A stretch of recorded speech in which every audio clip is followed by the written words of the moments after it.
Why did they do that? I don't know. You didn't ask? You didn't think that was you're the medical guy over there. I didn't ask. I should have asked before but they coming did on it your with podcast. such glee. No, yes, Joe. they did. I watched. You watched? I watched. You watched?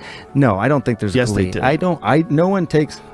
You don't want to miss this one. It's no secret that Joe Rogan isn't a fan of woke culture. He called out its contradictions, laughed at its absurdities, and exposed its flaws, all with facts, logic, and a bit of humor. So what happens when a woke guest steps into the Joe Rogan Experience and tries to hold their ground? Believe me, it doesn't end well. From failed debates to embarrassing contradictions, today we're breaking down the moments when guests pushed the woke agenda and got completely destroyed. Let's start with one of the most infamous debates on JRE, Dr. Sanjay Gupta versus Joe Rogan. Back in 2021, Dr. Sanjay Gupta, chief medical correspondent for CNN, made a rare appearance on the Joe Rogan Experience. Given that the mainstream media doesn't usually interact with Rogan, this was bound to be interesting. The main topic? The pandemic, vaccines, and of course, ivermectin. Just a month before this episode, Joe announced he had caught the virus and was using ivermectin as part of his recovery. The drug, which has been prescribed to humans for decades, was suddenly framed by CNN as horse dewormer. So when Dr. Gupta showed up, Joe wasn't about to let it slide. Does it bother you that the news network you work for out and out lied, just outright lied about me taking horse dewormer? Gupta wasn't expecting this. He got a bit uncomfortable and readjusted himself in his chair. They shouldn't have said that. Boom, right there, Joe had done what few others could. He got a mainstream media figure to admit, on air, that CNN was wrong. But it didn't stop there. Joe kept pressing. You didn't ask? You didn't think that was you're the medical guy over there. I didn't ask. I should have asked before coming on your podcast. But they did it with such glee. No, yes, Joe. They did. I watched. Gupta tried to deflect, but the damage was done. After this, CNN went into damage control mode, airing an edited segment where they claimed Joe used mental gymnastics to twist the argument. The full episode was already viral, and people weren't buying it. If you thought that was brutal, wait until you hear about Graham Hancock versus Flint Dibble. For those who don't know, Graham Hancock is an author who challenges mainstream archaeology. His theory? That an advanced civilization existed thousands of years before recorded history. Archaeologists hate this theory, and when Hancock appeared on Rogan's podcast, one of them, Flint Dibble, was ready to fight. I mean, look, as I've said, I think you have an issue with the sources that you cite, and I think that you have an issue with the evidence that supports your civilization. But the argument took an ugly turn when Hancock exposed a letter written by archaeologists that labeled him as misogynistic, chauvinistic, racist, and anti-Semitic. Wait, what? That's right. Instead of debating his ideas, they attacked his character. We can certainly take a break. But I'm deeply unhappy that you have associated me with white supremacism, racism, misogyny, I mean, if you didn't notice, it was always the same quote recycled. Dibble had no real answer. Instead, he tried to shift blame onto another author. The debate turned into a heated back and forth, with Dibble refusing to acknowledge that some archaeologists have tried to silence Hancock's work through academic gatekeeping. The highlight? Hancock pointed out how a scientist named Dennis Stanford was ridiculed for his theories, only to be proven correct later. Dibble had no response. Rogan, as always, kept his cool. He didn't take sides, but he did hold Dibble accountable. The result is another massive win for free speech and open discussion. Let's talk about another epic failure, one that sent shockwaves across social media. Remember when Elon Musk was on the podcast? While not exactly a woke guest, Musk's appearance triggered an absolute meltdown in certain circles. The reason? He dared to criticize government control over speech, artificial intelligence, and big tech censorship. Ever? Not bad for a human, but I think we will not be able to hold a candle to AI. You scare the shit out of me when you talk about AI. Between you and Sam Harris. I didn't even consider it until I had a podcast with Sam once. That's great. He made me shit my pants. Talking about AI, I realized, this is a genie that once it's out of the bottle, you're never getting it back. At one point, Joe asked him if AI should be regulated.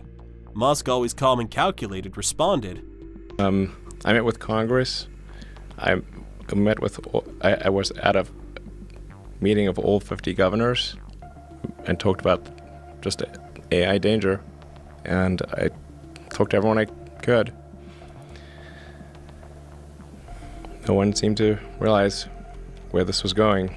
This one statement caused chaos. People freaked out, calling Musk dangerous and reckless. But the best part? While mainstream voices dismissed his concerns, just months later AI exploded. Now the very same people who call him crazy are suddenly warning about the risks of AI. Rogan has always let his guests speak freely. He didn't shut down opposing views. He didn't push an agenda. He simply let the conversation flow. And that's why people trust the Joe Rogan Experience. So what do you think? Should guests be prepared when going up against Joe Rogan? Or are they just setting themselves up for failure? Let us know in the comments below. And while you're here, don't forget to hit that like button and subscribe for more content just like this. Let's continue the debate. Now let's talk about one of the most heated and controversial debates ever aired on the Joe Rogan Experience.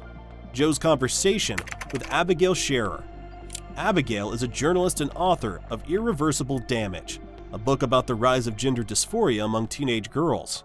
Her argument that social media, activism, and peer pressure are pushing young people into irreversible medical decisions. When she came on Joe's show, things got intense. One of the most shocking moments?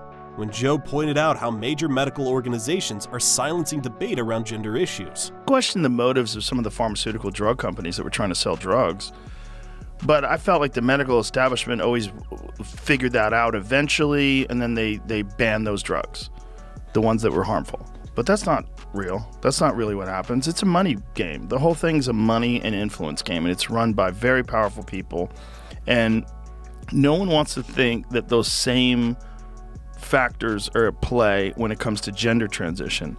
But, you know, I've shown people the map of gender transition clinics in 2007 versus gender transition clinics in 2023, and it's fucking insane.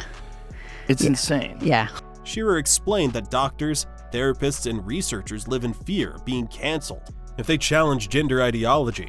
She provided case after case of professionals losing their jobs for simply questioning certain procedures. The reaction? Absolute outrage from woke activists. They called for the episode to be taken down. Some even labeled Rogan and Scherer as bigots. It's just started boiling. You know, and now 4 years later, there's a lot of people pushing back. That's right. And I thought you were going to never have me on your show again. Why? Because, you know, it was they had 10 meetings with the employees demanding that it be removed. I thought, Joe's going to be so mad at me. No, they're wrong. Every time someone wants to stop discussions, they're wrong. They're wrong. Especially when you want to try to stop discussions about a very serious and permanent thing that people are advocating to do to children that is also very profitable. But guess what? The episode stayed up, and millions of people heard a discussion they wouldn't get anywhere else. From a moment of pure comedy mixed with brutal honesty, let's talk about Bill Burr versus woke culture. Bill Burr is a legendary comedian known for not holding back, and when he sat down with Joe Rogan, he had plenty to say about outrage industry.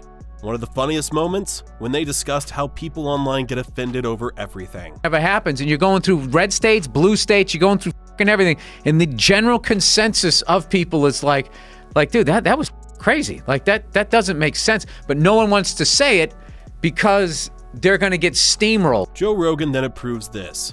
What happened to Matt Damon, right? Matt Damon said we have to make a differentiation between the Harvey Weinsteins in the world and then someone who, you know, like Aziz Ansari, goes on a bad date. There's a big difference between those two. And they attacked him and they tried to get him pulled off of that movie Ocean's 8. Yeah, and they were acting like that, like killing somebody versus stealing a car versus jaywalking. Like literally the whole judicial system is based on what you did is your punishment.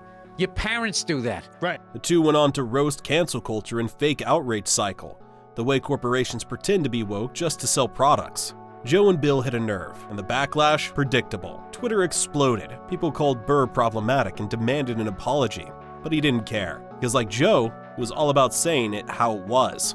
These interviews highlight a bigger problem. Many of these woke guests aren't prepared for real conversations.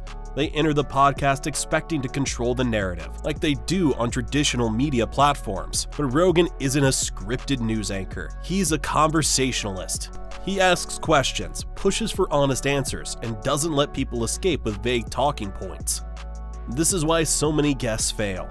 They come with pre-rehearsed lines, but when faced with facts, history, and logic, their arguments crumble, and the result? Millions of viewers watching them struggle. This is why the Joe Rogan Experience remains the most popular podcast in the world.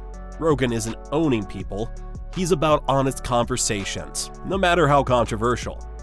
But time and time again, woke guests show up thinking they can win against Joe, and time again, they fail. What do you think? Should more mainstream voices debate Joe, or is it a lost cause? Can't wait to hear from you in the comments section down below.